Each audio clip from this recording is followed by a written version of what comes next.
Making Rainbow Waves. Making Rainbow Waves is a podcast by ILGA World in which we tell the stories of LGBTI human rights defenders worldwide. And this one is a special episode for us because we are celebrating the 10th anniversary of our UN program. Our guest today is actually the program manager of our UN program, Kseniya Kirichenko. Welcome, Kseniya. Thank you, Daniele. It's a really nice experience to be here. Great. Thank you. Thank you so much for joining us. And as I said, today we're celebrating the 10th anniversary of our UN program. And so actually my first question for you is really if you could tell us the story of how the program was created and how it developed during the years. Yes, sure. And I myself was with ILGA World, working for ILGA World since 2016. But I also know the story behind at least some part of it, and I'm happy to share it with you.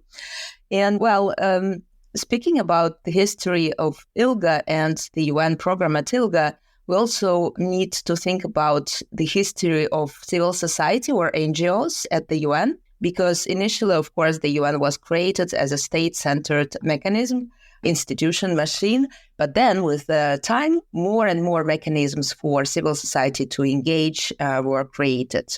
Initially, or I would say, let's say in late 80s, 90s, the participation of civil society within the UN spaces was related to ECOSOC status. And when ILGA initially didn't have the status, we still already started to engage with the UN. And as a UN nerd, I did some research some time ago, and I found really old documents that already mention ILGA or people who were speaking on behalf of ILGA.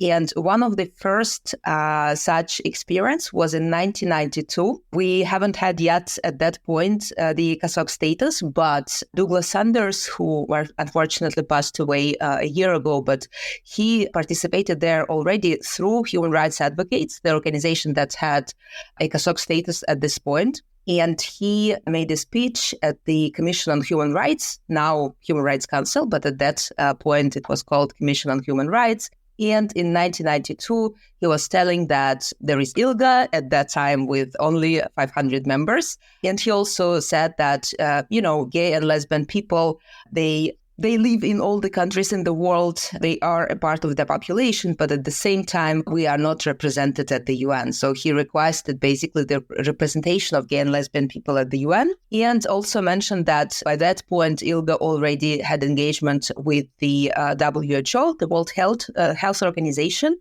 and also contributed to the Fernand Laurent study on sexual minorities. So it was also a very interesting document, historical document that ILGA contributed to. And if people are interested in history of LGBTI rights, I think it's a really like a gem for all the nerds like me. So this study was from late 80s, and it was perhaps the first official UN document and a report on the topic. And while it's sometimes funny because it's still 1980s and it says things such as, for example, lesbians are the counterparts of homosexuals in the female world, and they usually meet their partners in the homes of friends. So it's like a little bit weird and funny, but still already in this report, there were chapters on lesbians and chapters on trans people. And ILGA was able, already there in 1980s, was able to contribute to this report. So that was one of the first appearances of ILGA in 1992. And then a year after, already on behalf of ILGA, because at that point we had ECOSOC status, also Douglas Sanders again participated and shared that our representatives, about a dozen open lesbians and gay men from Australia, Austria, Brazil, Canada, Ecuador, Germany, Mexico, Peru, and the United States, so different countries, not just the global north, participated in the World Conference on Human Rights.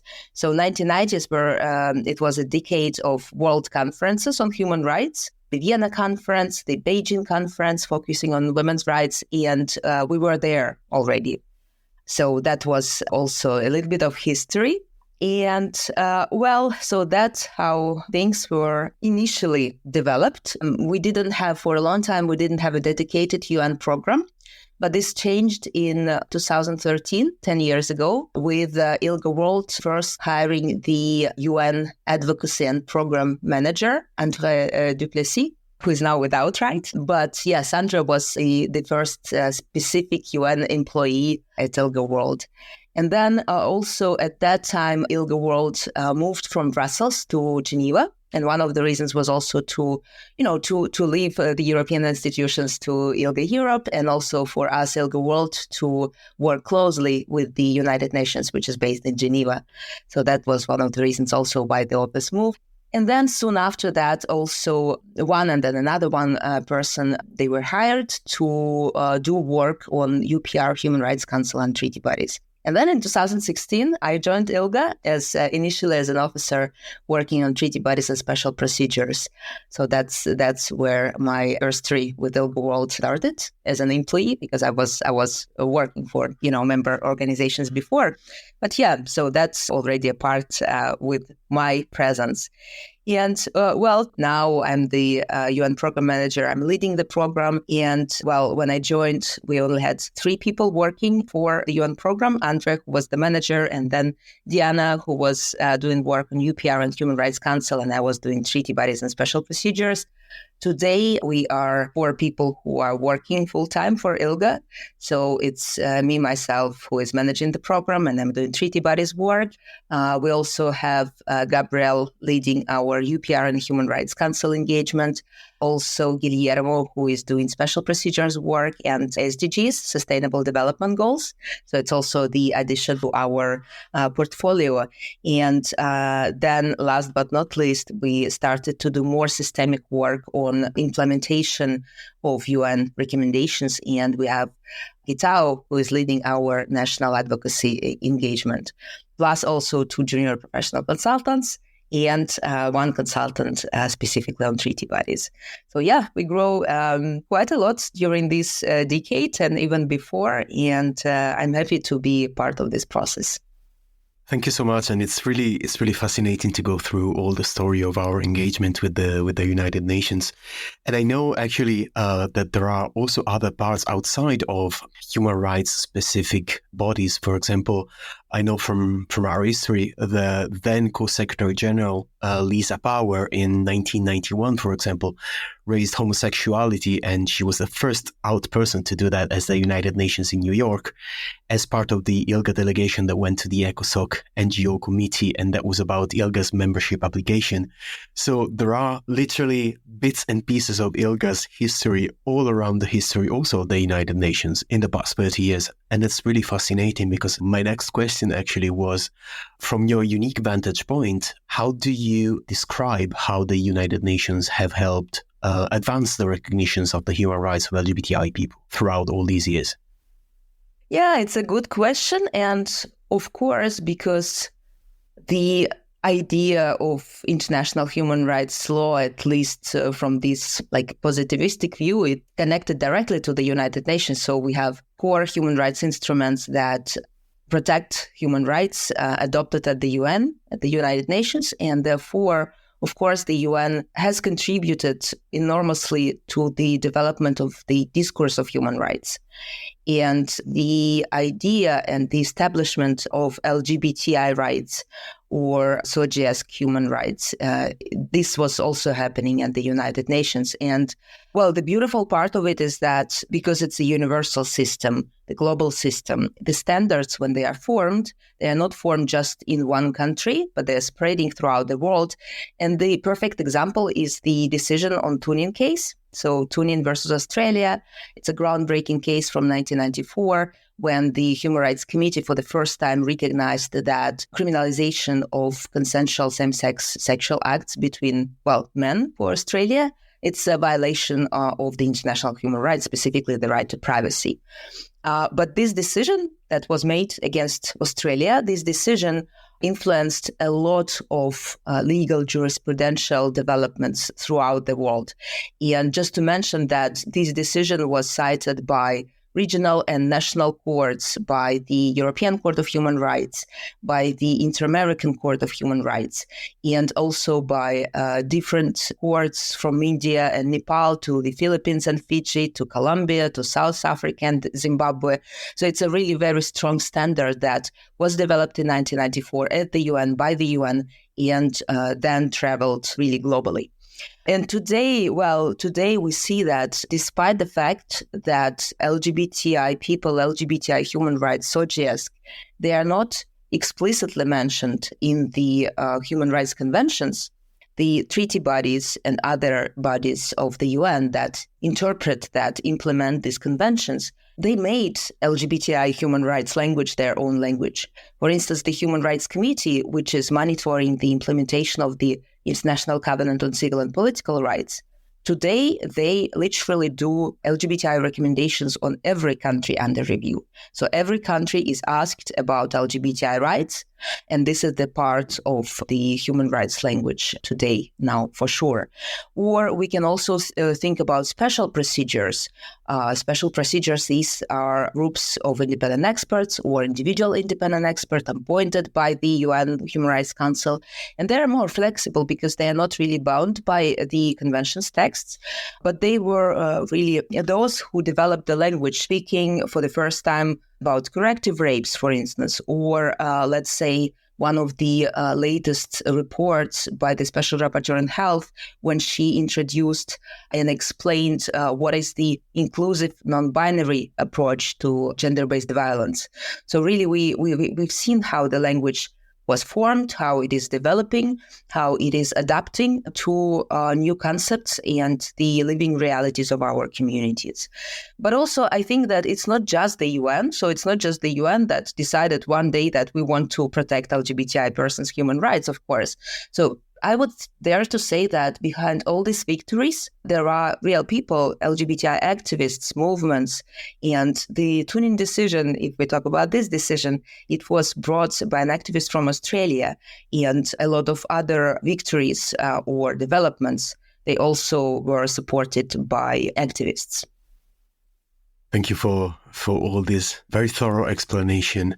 And I think this is important not just for you and other self-proclaimed nerds, as you have described yourself during this conversation, but as you said, all of this, even if it sounds remote and abstract to many, it has real life implications on people and on our communities. So it's really important to make it known. And as you said, over the years, ILGA World's UN program has supported hundreds of human rights defenders and grassroots activists to engage within UN spaces. So can you describe a little bit the work that we as an organization do with them? Yes, sure. Thank you, Daniela. And I think that our basis of our approach as a membership organization is to share our privilege and to provide this space, to give this space to activists. So I think that this is the basis, and our mission, if you want, is to really to support those working on the ground.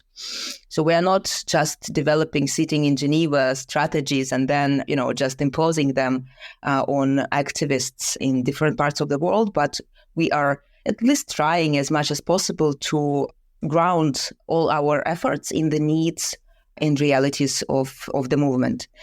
And what we are specifically doing with this principle, we provide training on technicalities on how to engage with the UN.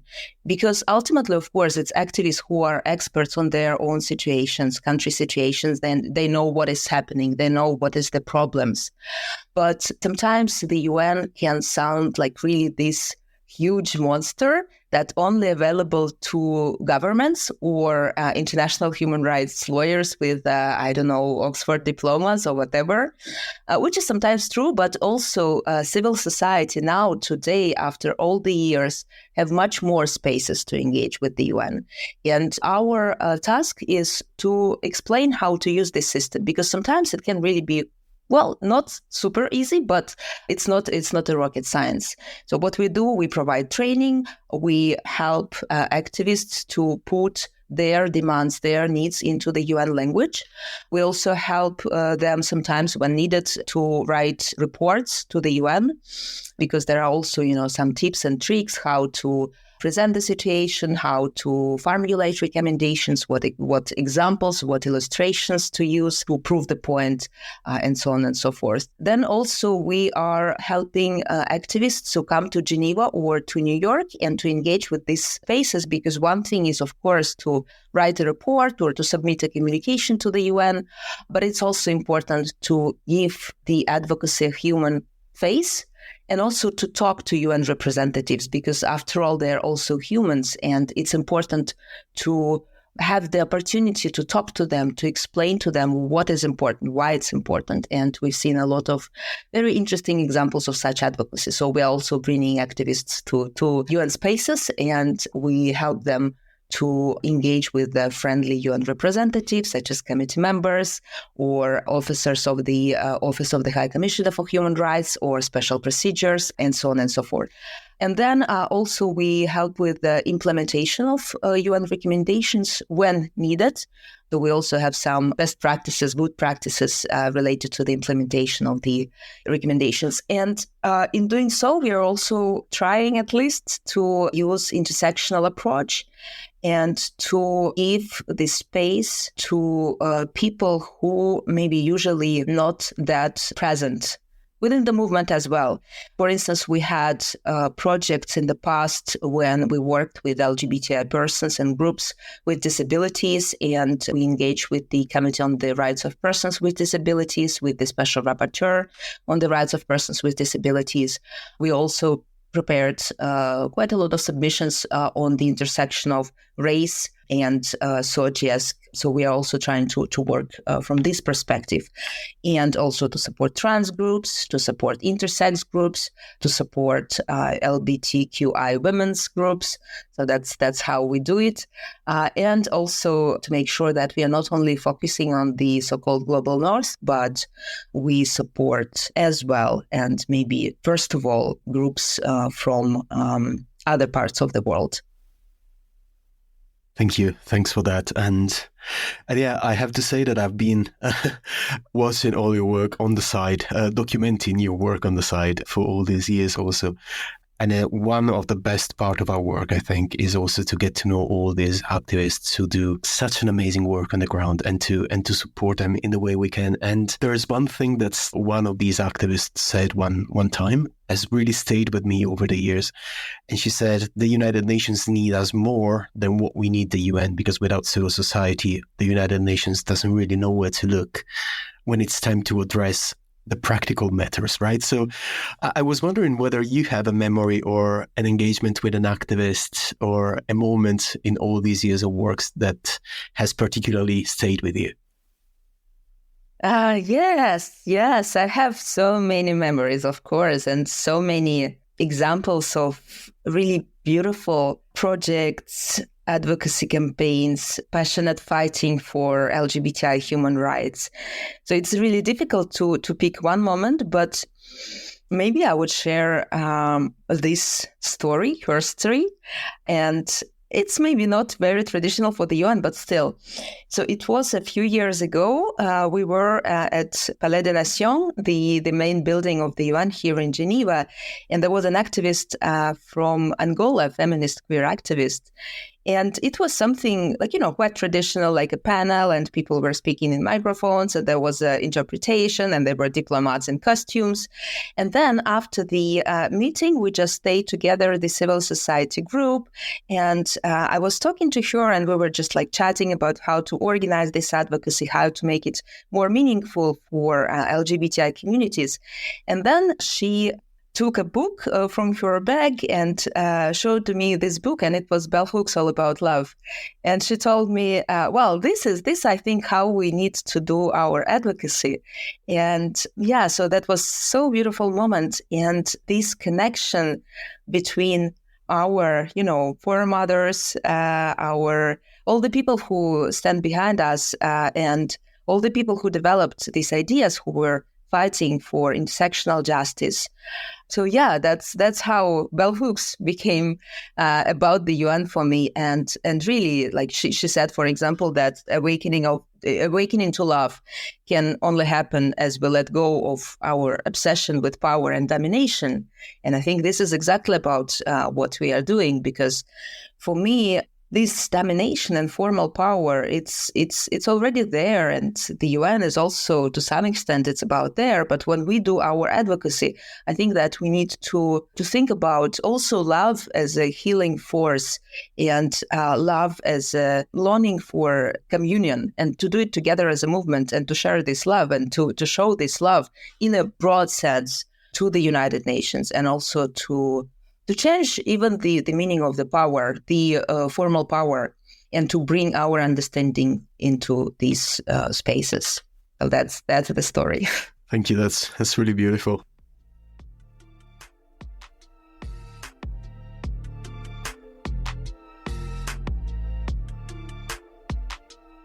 And yeah, speaking about community, I think one of the greatest achievements of civil society worldwide at the UN within SOGI's issue has been really, civil society coming together and advocating for a mandate that specifically addresses violence and discriminations on the basis of sexual orientation and gender identity.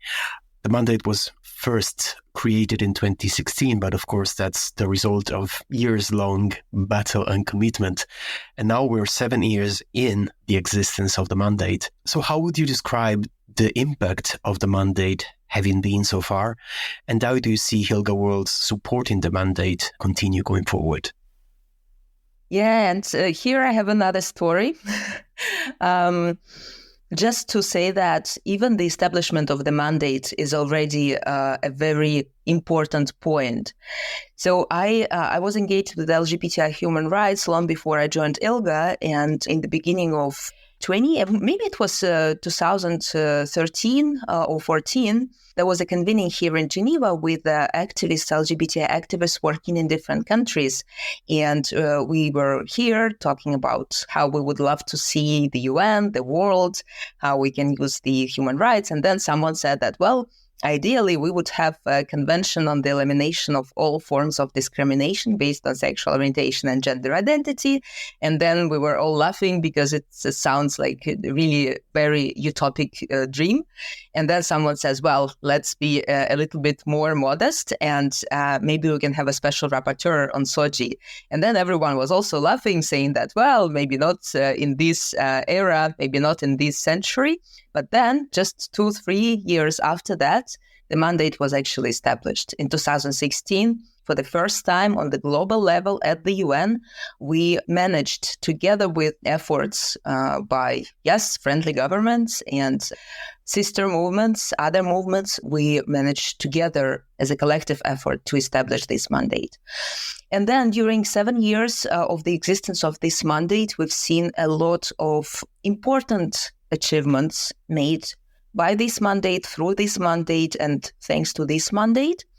And it can go from, just establishing connections with difficult subjects, because, for instance, Victor Madrigal, the previous already mandate holder, he was speaking to different groups, to religious groups in countries that he was visiting. And he was speaking to difficult governments, to subjects that sometimes are not really accessible to LGBTI movements or activists.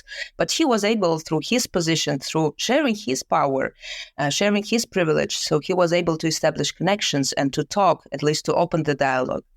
We also have seen, bills that were postponed or not adopted with the engagement of the independent expert on SOGI, who was explaining that these bills are against human rights.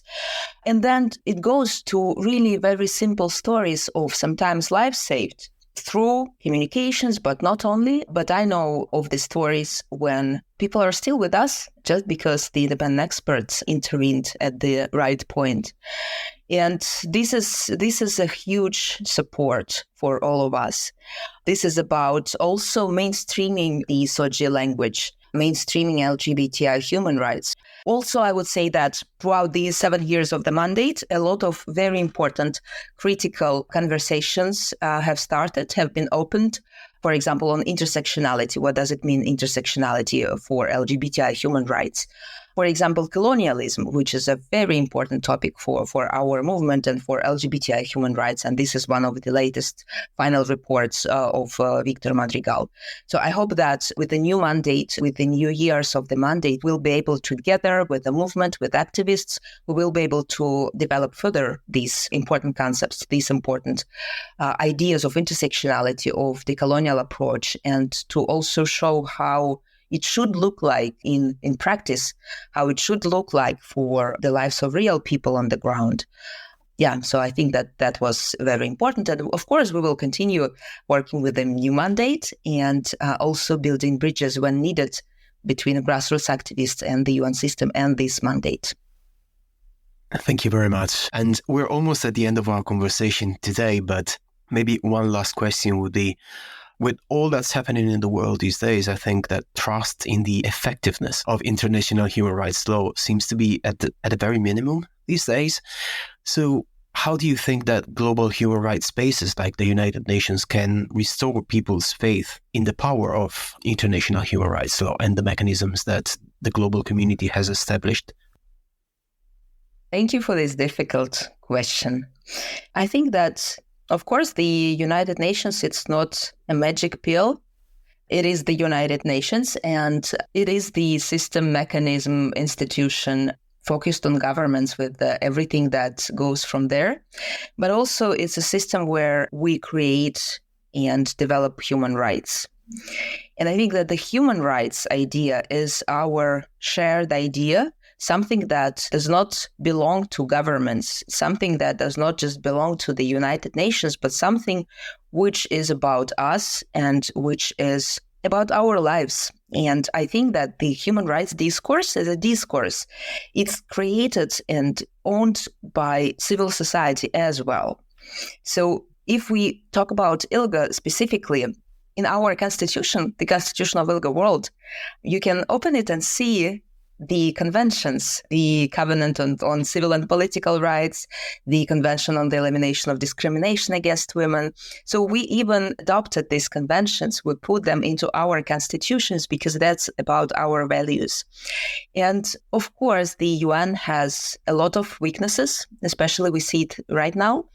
But also sometimes we can use these to challenge the systems of patriarchy, of ableism, of this heteronormativity, of racism through this system, through the United Nations mechanisms. And I think that, human rights is also a discourse, and we can challenge the system already by our participation there. And sometimes it also can be healing experience. And I know it by myself from my own experience, from my personal experience. But I've also seen it with other people, other activists, that sometimes even going to this system and telling about your pain, telling about situations when you haven't been seen, when your community was discriminated, marginalized, and having the approval in a way, having the recognition of the violation, it already can be healing, especially when your own government, your own country really just exclude you from all the discourses and ideas of human rights. So sometimes the recognition of the violation by the United Nations, it's already something very important on a personal level, on the community level. It's also creating the history, writing histories down, the histories of people from our community who were suffering, sometimes killed, not to make these experiences just disappearing, but writing them, keeping them, putting them into the human rights language through the UN mechanisms, through the courts, through the cases, and so on and so forth.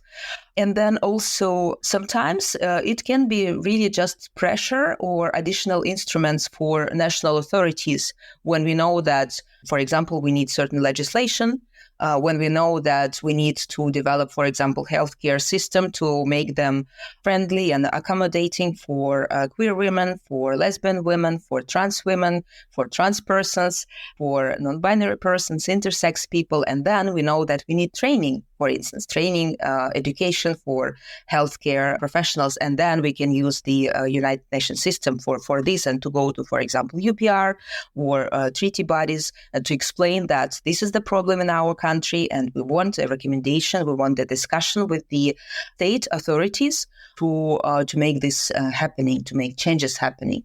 And then because it's like a high-level discussion with the participation of civil society, we can also reach out directly to, for instance, health ministers in certain countries and to have this discussion.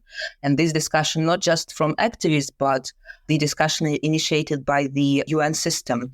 So in this, from this perspective, the UN can be used to balance a little bit power dynamics and imbalance existing between the state and the community and activists.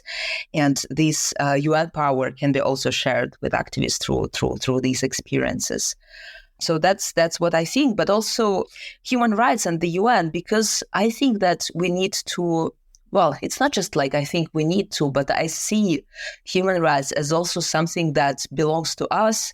And this discourse as also our discourse. We are empowered of changing this perspective, because as I said, it's not just the UN who wants to develop the LGBTI human rights, but it's what we bring to the UN human rights discourse, how we talk and develop decolonial approach, feminist approach, intersectional feminist approach, how we want to deal with the discrimination and violence, but also the systems of oppression and intersecting systems of oppression in terms of human rights.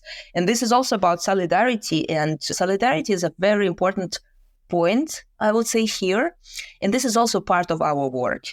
And recently, with all the horrible things that were happening at the UN and in the world, what is really great and healing for me is to see how we build solidarity with other movements. For instance, ILGA World works a lot with the Center for Reproductive Rights.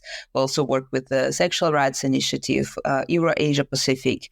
So all these feminist, for example, organizations who are also targeting the same systems of patriarchal oppressions that we do. And when we are together, of course, we are stronger and we can support each other. So I think that LGBTI human rights advocacy should also be, and maybe first of all, should be about solidarity, understanding that, for instance, abortion is also a queer struggle, understanding that, queer fight for justice is also about, queer Ukrainians, queer Palestinians, and all the people who suffer, because after all, it's all about domination and power structures. So that's what is important for me, to be able to use this human rights discourse, but also understanding that it's a shared value. It's something that we share together. It's not just a shared pain, but it's also shared values with other movements and with the intersectional identities and movements within our own movement. Thank you so much. It's really great to hear the passion in what you do and what not only you but all the UN program does, and all our colleagues, and all the skills and the capacity and the commitment that you all put into everything that you do. And I think that's, together with what other organizations do, in the end, it would be truly transformative. So here's to that. Thank you, Daniela. And if anyone wants to know more about the UN, if there are any activists who wants to engage with the UN system or wants to know more how to do it, we are here to support you, and just reach out to us to see what we can do together. Thank you so much. Bye. Making Rainbow Waves is a podcast by ILGA World. This episode was hosted by Daniele Paletta and edited by Maria Alejandra González Silva. You can find every episode on all streaming platforms or on ilga.org. Thanks for listening.